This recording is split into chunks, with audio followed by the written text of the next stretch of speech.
Sapoti Rahby Digital leo kwa kununua t-shirt nzuri na bora kabisa kwa bei ya shilingi 50,000 tu. Mapato yote yatatumika kukuza na kuimarisha huduma zetu ili tuendelee kukuletea kazi bora zaidi. Weka oda yako sasa kwa WhatsApp namba 0672476301 au 0654467177. Kumbuka kuwa malipo haya ni kwa ajili ya sapoti na sio biashara ya kawaida. Na kwa atakojiunga na programu hii watatambuliwa rasmi kama wanafamilia wa Rahby Digital. Tushirikiane kuijenga Rahby Digital. Kwa pamoja tunaweza.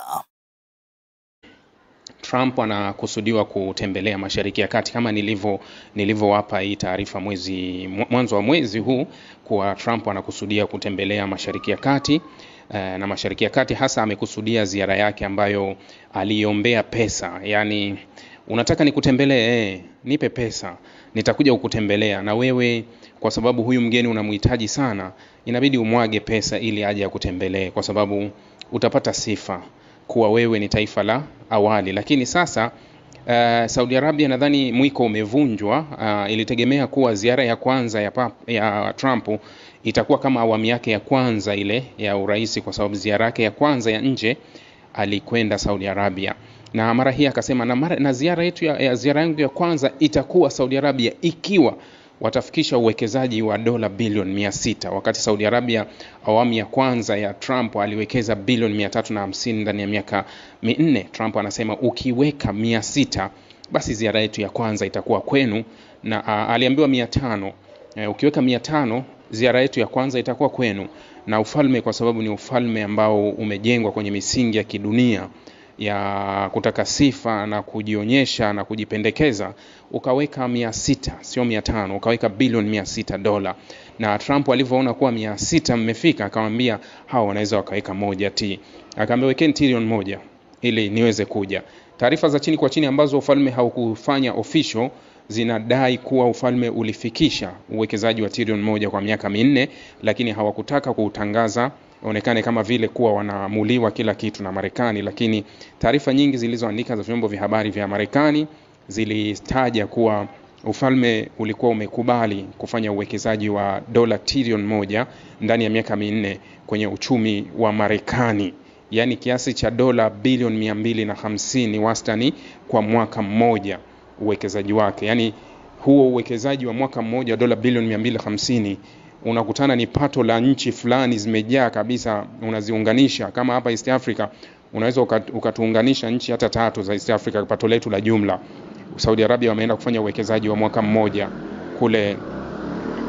Uwekezaji wa mwaka mmoja Saudi Arabia wanaenda kuufanya Marekani, pato la nchi kadhaa za Kiafrika ambazo la mwaka wao wameenda kuliwekeza kule. Lakini wanakusudia kuwekeza trilioni 1 ndani ya miaka 4. Ni fedha nyingi sana kwenye kuboost uchumi wa nchi kama Marekani. Uwekezaji huo kama ungepelekwa kwenye nchi yoyote duniani, basi ni muda mchache sana tungeiona hiyo nchi iko kwenye renki za juu sana, yenye uchumi wa hali ya juu sana, kwa uwekezaji ambao Saudi Arabia anakusudia kuweka Marekani kwa miaka 4. Vyombo vya habari vya Mashariki ya Kati na vyombo vya habari vya Marekani sasa vinahitaji tarehe ya ziara ya Donald Trump kuwa itakuwa ni kuanzia Mei 13 mpaka Mei 16, na atatembelea katika nchi 3: Saudi Arabia, Imarat na Qatar. Ndio nchi 3 ambazo Donald Trump atazitembelea kwa wakati huo. Nchi 3 za Mashariki ya Kati ambazo atazitembelea. Kiasili hizi nchi zote ziko chini ya umiliki wa Marekani kwa kiwango cha hali ya juu sana. Saudi Arabia kama mnavyofahamu, Imarati ndio usiseme, na Qatar ni kawaida kabisa kuwa. Kwa hiyo Marekani anatembelea katika washirika wake muhimu kabisa wa kikanda ambao ni hawa watatu. Sasa hivi sasa kinachofanyika kwa sasa ni maandalizi. Ni maandalizi ya ziara. Kila mmoja anajaribu kuangalia kuwa nani atapata ile, wanasema nini, atapata sharafu, atapata ile sifa kuwa walimuandalia vizuri zaidi. Kwa sababu ziara ya kwanza unaikumbuka ya Trump, viongozi wengi wa Kiarabu ndio walitembelea Saudi Arabia kwa ajili ya kukutana na Trump pale. Wengi walikwenda, na karibu 90% ya viongozi wa Kiarabu ambao Trump aliwaacha bado amewakuta. Kwa sababu unajua viongozi wa nchi za Kiarabu hata kama ni maraisi, jinsi urais wao ulivyosetiwa, yani urais ulivyosetiwa, umesetiwa kwenye mfumo wa kifalme kuwa nitakuwepo. Ni Tunisia peke yake ambao tulikuwa tunashuhudia kuwa baada ya mapinduzi, lakini baada ya kina Ben Ali kuondoka ndio tulishuhudia hapa kule labda ile kubadili madaraka, mtu anapigiwa kura anabadilishwa. Lakini kwa nchi zingine, hata kama ni rais ambaye unahisi kuwa tunaenda kumchagua kwa kupiga kura, lakini atakaa madarakani na kukaa. Ukiondoa nchi ambazo zimekuwa na mabadiliko kiasi kama Iraq, Lebanon, nchi ambazo zimekuwa zikitegemea mawaziri wakuu, yani kushika nafasi, kwa sababu mfano Iraq toka Saddam Hussein alivyokaa, Saddam Hussein amekaa miaka mingi, kutoka mabadiliko ya Saddam Hussein wakatuni sasa nafasi ya rais, ikawa Iraq hawatumii nafasi ya rais kama mkuu wa nchi, lakini wakamgeuza kwa waziri mkuu ndio anayekuwa ni mkuu wa nchi. Kwa hiyo tumeshuhudia mawaziri wakuu kadhaa wakipita ndani ya Iraq, lakini tumeona mfumo ulivyosetiwa wa serikali ya Lebanoni.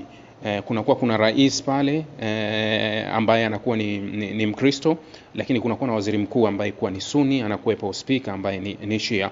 Kwa hiyo wao mabadiliko yanazunguka, na ndio maana unaona wamekuwepo mawaziri wakuu ambao wanazunguka. Lakini ukitazama tawala nyingine za Kiarabu, wewe tazama Misri, Al-Sisi alikuwepo wakati huo, toka Al-Sisi ameingia 2012 still mpaka leo yupo na anacheza tu kwenye hiyo nafasi, anazunguka. Kwa hiyo Trump alimkuta, akamkuta.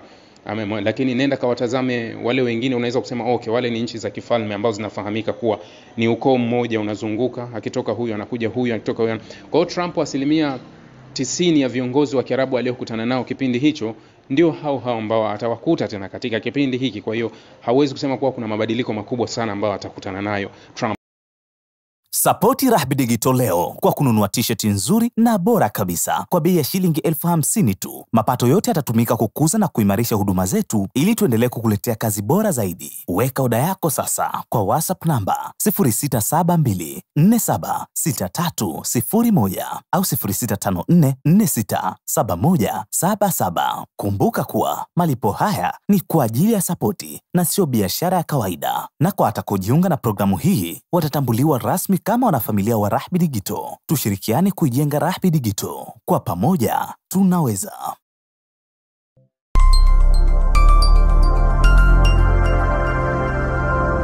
Rahby Digital, haki na ukweli.